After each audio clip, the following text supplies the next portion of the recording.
What's up, guys? This is my intro video for my top 10 favorite games of 2011. I know this is a little late, only about 3 months, but hey, late is better than never. Keep in mind, these are my personal opinions, so yours might be completely different. Also, this list will not include Xbox Live Arcade games or downloadable content. This list will also feature only Xbox, PC, and Nintendo games for lack of having a PS3. And lastly, please silence all cell phones and electronic devices and enjoy the show. Alright, so before we get down to the top 10 favorite games of 2011, there are a few ground rules that I need to cover and go over. So, to make this as short as possible, first of all, in 2011 there were so many good games, you just can't have a top 10 without some honorable mentions. And in this case, there are 10 honorable mentions.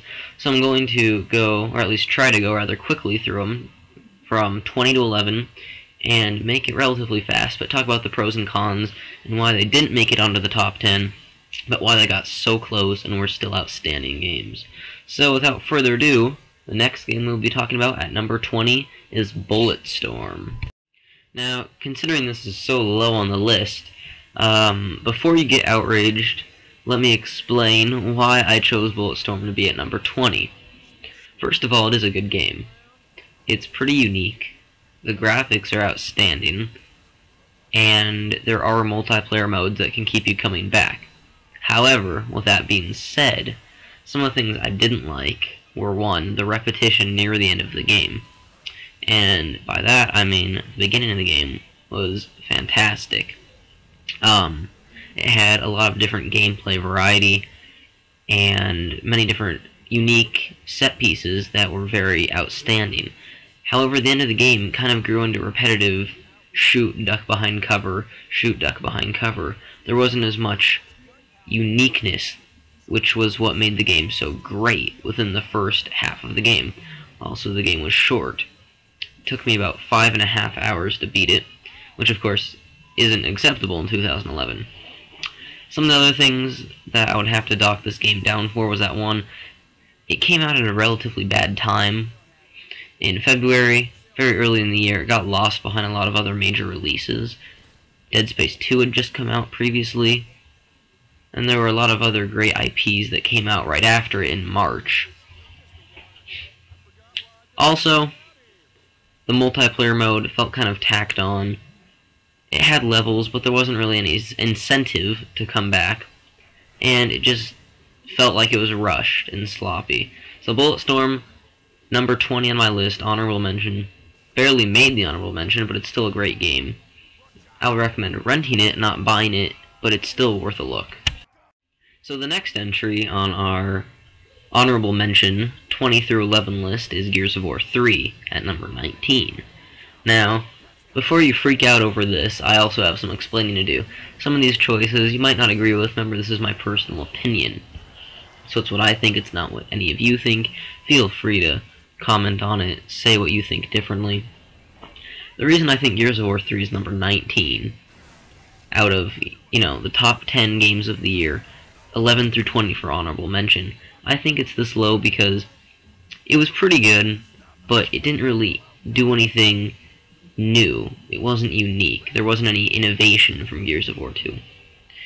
It was a fairly decent campaign, fairly decent length of the campaign, fairly decent story, okay multiplayer.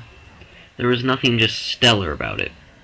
And the games in the top 10, really, all of them are unique in some way or another. They leave a memory.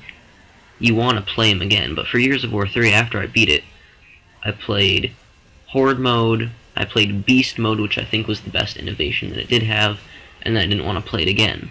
Even Ram's Shadow didn't have me coming back. It was 2 or 3 hours of gameplay, and I can't review that in this because I'm not including DLCs in the Game of the Year. So Gears of War 3 is also a decent game in my opinion. Keep in mind, I do not like third-person shooters that much anyway.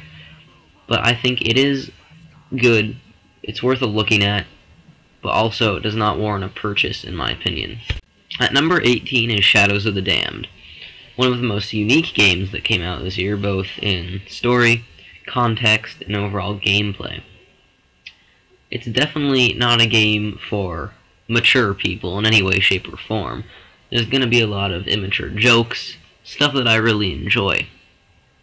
One of the things about the gameplay that I didn't like as much was that it felt that you were limited in your options. You had 4 weapons, but it felt like you were always getting swarmed by enemies. You couldn't move very fast when you aimed down your sights. But other than that, I didn't really have any complaints. The game was fairly long. The environments were kind of drab, but what do you expect? You're in hell for most of it. And the boss fights were varied, the levels were varied, even though the environments were drab in the levels. One of my main complaints is that there is no replay value, and you'll find that's what I get into more and more in these, because I feel that if a game has a 6-hour-long campaign, and there's no multiplayer, no incentive to come back, no New Game Plus, then what's the point in buying it? And you can't have a game of the year that you don't want to buy. You can't have a game of the year that you rent. So Shadows of the Damned, is a pretty good game. Rent it, don't buy it. It'll keep you enjoyed, you'll have a lot of fun with it, but you won't want to touch it again after you're done. Let me start off by saying that number 17 will probably be a shocker to most people, both for maybe including it at all, or having it this low. Number 17, as you probably haven't guessed, because there's no way you could have since it is 17, Minecraft. Now, Minecraft came out a year or two ago in beta form, and it has been like that for a long time, but it actually did release, I think 18/11, it wasn't going to come out 11/11/11, but got pushed back a week, which is kind of good, because if it came out the same day as Skyrim, it would have hurt one of the game's sales. And it's a good game. It's going to have a lot of replay value, more so than probably a lot of the other stuff on this list, because you can do anything, basically. The world's huge. Notch has crafted an amazing game, but I feel there isn't variety. And you may feel like I'm retarded saying that, but in my opinion, you're just building. If you don't like to build, if you're not very creative, which, let's be honest, as you've seen in some of my stuff, I'm really not when it comes to making stuff. I have an imagination, but it doesn't work in that type of way. So I get kind of bored doing that. And a lot of my friends play Minecraft. But one of the reasons I can't give this game a higher place on the list is because it's still not fully done. There's going to be improvements. It's been in alpha, it's been in beta, the game came out, there's going to be updates, patches consistently through the next few years, I guarantee you. So it doesn't make sense to give it a good place when these games that are higher up are so much more polished. So with that being said, number 16 on the list is going to be Mortal Kombat. So, as the first fighter game to enter the list as an honorable mention, Mortal Kombat is probably one of the most unique fighting games that has come out in a long time. This game is characterized by many things that you won't see in other fighting games. Fatalities, beautiful graphics, and an actual storyline that makes quite a bit of sense as you play, except for the end, which is dreadful.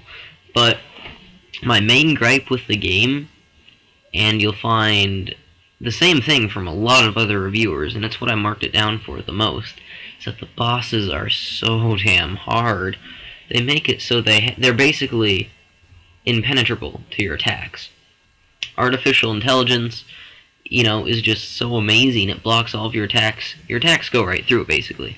And it's trial and error to get past these levels, and it really just kills the gameplay. Makes you want to throw your controller. In fact, Michael from Achievement Hunter's Rage Quit did throw his controller if you watched his Rage Quit on it. But other than that, the graphics are good. This is a fighting game that you will be coming back to a lot. It has a lot of different varieties of gameplay.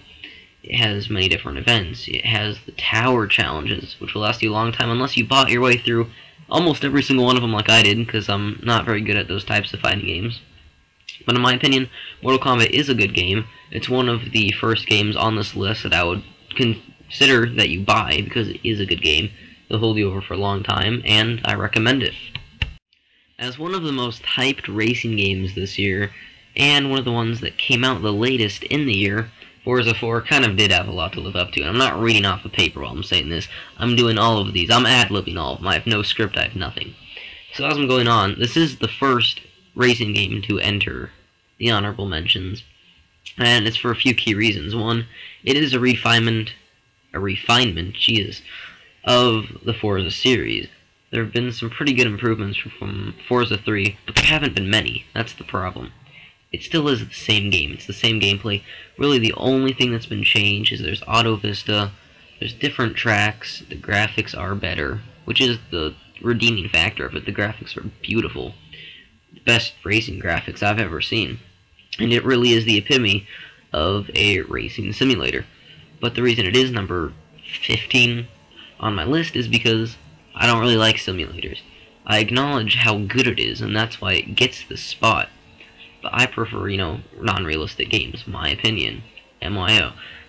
And this game is extremely realistic, so if you do like simulators, either this or Gran Turismo 5, I would recommend this over Gran Turismo 5 in my opinion. It's a lot better, I think. I would definitely recommend buying this and checking it out. And next up is another racing game, one of the first ones to come out for the Nintendo 3DS. If you already didn't guess it, I'm not going to spoil it right now. I'll spoil it in about 2 seconds. So number 14 on my honorable mentions list is Mario Kart 7 for the 3DS. And the reason I picked this game is because, one, there hasn't been a good Mario Kart game since, in my opinion, again, there's going to be a lot of that on this list, Mario Kart DS, which came out, I believe, like 2006. It's been an extremely long time. And Mario Kart 3DS Mario Kart 3DS, Mario Kart 7, whatever the hell you want to call it, it makes a lot of good changes and improvements to the series. For instance, you can customize your kart, which you could do in Double Dash, but, Double Dash wasn't that great of a game, and Mario Kart Wii, for that matter. I didn't particularly enjoy either of them. Mario Kart Wii was better, but I didn't think it was that good, because it did focus on motion controls. Mario Kart 7 goes back to the roots, does it extremely well. However, they were hyping up the graphics. The graphics kind of let me down, because there have been pretty good looking games on the 3DS. In my opinion, this isn't one of the better looking games. The karts are pretty good, but the environments really are kind of drab. They aren't that varied, even though they're kind of made out to be. It really doesn't actually appear like that. So Mario Kart 7 is a good game. It's one of the best 3DS games in my opinion, the best racing game on the 3DS. And next up is an Xbox 360 shooter that came out March? I don't know. If you didn't already guess what game I was talking about, Crysis 2, I'm going to be talking about it for the Xbox 360. And first off, I did really enjoy this game. We're getting close to the top 10, but, just a little off. There are really the small things that make or break it. So for Crysis 2, what really broke the game and gypped it, I guess I could say, of its spot in the top 10 was the enemies later on in the game. At first, the game's enemies and AI are pretty fun to fight. They're not too challenging, they're not too annoying. But later on in the game, when you are fighting primarily aliens, it can get really repetitive and annoying. And considering how much they were hyping up, like, free choice, kind of like Arkham Asylum and Arkham City, it did not end up like that with the aliens. It was basically either use stealth or you are completely screwed. But other than that, the multiplayer was extremely good. The gameplay elements were extremely good. The graphics were top-notch. But just the AI and the game's crap ending. And the levels, they were just repetitive.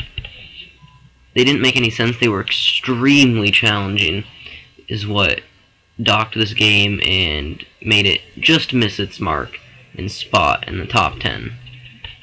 Coming up is another driving racing game, I could say, that is the last racing game in the honorable mention, but did something very unique that I did not think I would like at all. As number 12, which I think you might have guessed what I'm talking about this time, actually, and you will be able to guess later on, Driver San Francisco. Now, this game took a very unique approach to racing games. It made it so you could shift into any car. They called it, the shift ability. And as a result of this, they actually came up with and crafted a unique story for a racing game, something I really enjoyed. The game is pretty long. It has extremely varied missions, and there's only one or two of them that get annoying. So in terms of free roam racing, which this game is, it is a free roam game, it doesn't get better than this. My only gripe is replay value, because there are some side missions, but the multiplayer is tacked on, and it's kind of crap. The single player isn't too incredibly long for a racing game, but if you do like free roam racing games, you know, it comes down to basically either Burnout Paradise or this, which really are the only free roam racing games. This really is your best bet, and you will enjoy it, because I know I did. Alright, this is it.